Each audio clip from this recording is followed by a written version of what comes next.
Karena orang Yahudi, karena Lukas ini ditulis sama Lukas, dia itu orang Yahudi.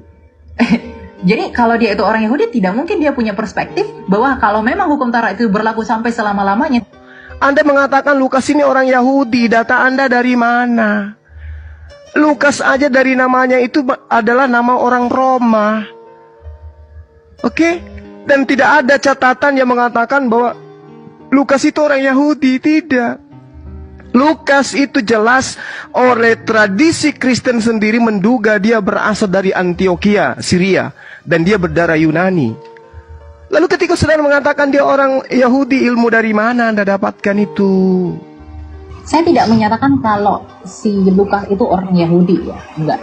Mungkin kesalahan bahasa, enggak, saya juga tidak mengakui dia orang Yahudi.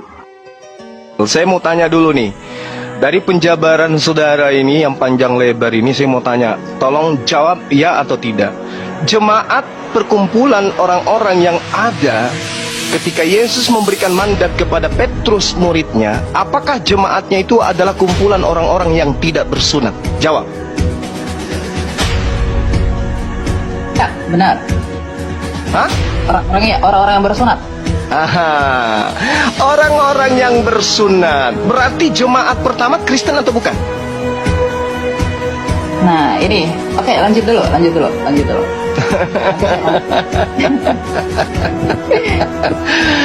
Saudara harus memahami bahwasanya Kristen itu di dalam pandangan Paulus sendiri adalah kumpulan orang-orang yang hidup secara kafir. Jadi jangan Anda ngadi-ngadi mengatakan jemaat pertama, gereja pertama adalah Kristen. No, nonsense, bullshit. Makanya perlu belajar, bukan hanya kecepatan berbicara. Mulut dan otak itu harus sinkron, Bung. Jadi jemaat pertama yang didirikan oleh Petrus adalah jemaat Yahudi, bukan Kristen. Kumpulan orang-orang yang tidak bersunat haram hukumnya masuk di dalam jemaatnya orang Yahudi sampai hari ini. Jadi jangan mimpi. Anda boleh lincah berbicara, tapi Anda tidak berdata. Oke? Nah, sekarang saya sadarkan kepada saudara, ketika saudara mengatakan Taurat itu hanya bayang-bayang, ilmunya dari mana? Dari orang Farisi, kan? Nah, itulah kalian, pengikut orang Farisi. Sementara Tuhan memberikan pernyataan yang sangat luar biasa di dalam pemahaman orang Yahudi itu sendiri, bahwa Taurat yang datang kepada Nabi Musa itu adalah jalan hidup yang siapapun yang menapaki daripada hukum Taurat itu dalam kehidupan orang Bani Israel, mereka akan mendapatkan hidup. Jadi tidak ada itu Kristen di situ, nggak ada. Anda mengatakan hukum Tuhan adalah bayang-bayang, itu mau Anda karena Anda Kristen. Tetapi orang Yahudi, di mana mereka adalah umat yang diangkat derajatnya oleh Tuhan, apakah pernah diajarkan Taurat itu bayang-bayang dan yang benar adalah ajaran Kristen? Mimpi. Itu mimpi tuh, Bung. Makanya Yesus mengatakan, wahai Bani Israel, waspadalah kepada orang Farisi. Tapi kalau di Kristen, wahai orang Kristen, rangkulanlah dengan orang Farisi. Coba Anda lihat itu dari kacamata perspektif kerangka berpikir Anda aja dulu. Kristen berasal dari orang Farisi atau bukan?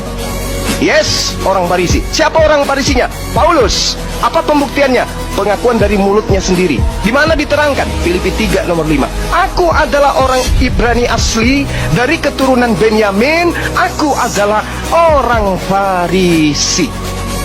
Kata Yesus, waspada. Ini waspada. Dan betul saja. Sekali lagi saya katakan, kalau Anda cerdas, Anda orang terpelajar, satu-satunya pemain tunggal yang mendirikan agama, mendirikan sekte di luar daripada agama Yahudi yang dianut oleh Yesus, hanya Paulus. Sekte apa itu? Kristen. Orang Yahudi menyebutnya Nasrani. Itu diterangkan dalam Kisah Para Rasul 24 nomor 5. Jadi tolong teman-teman Kristen mulai hari ini Anda imani dan percayai bahwa jemaat pertama adalah Kristen. Itu buyar. Tinggalkan itu adalah pembodohan.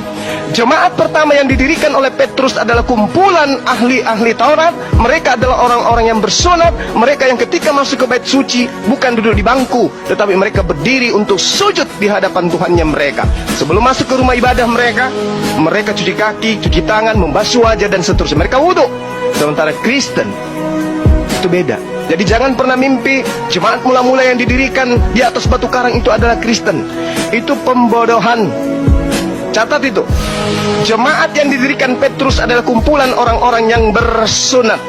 Mereka adalah praktisi Torah. Ya, catat. Sehingga ketika Anda mengatakan kami adalah Kristen awal mula dari muridnya Yesus, itu bohong. Paulus mendirikan sekte di Antioquia itu karena dia mengaku dia diutus sebagai rasul kepada orang-orang yang tidak bersunat. Maka jemaat pertama, orang-orang yang tidak bersunat, memakan babi, adalah Kristen, dan itu tidak ada korelasinya dengan pengajaran Yesus. Jadi ketika Yesus mengatakan waspadalah kepada serigala-serigala yang nyamar seperti domba, yang dimaksud tidak lain adalah Paulus in the gang. Silakan Anda bantah.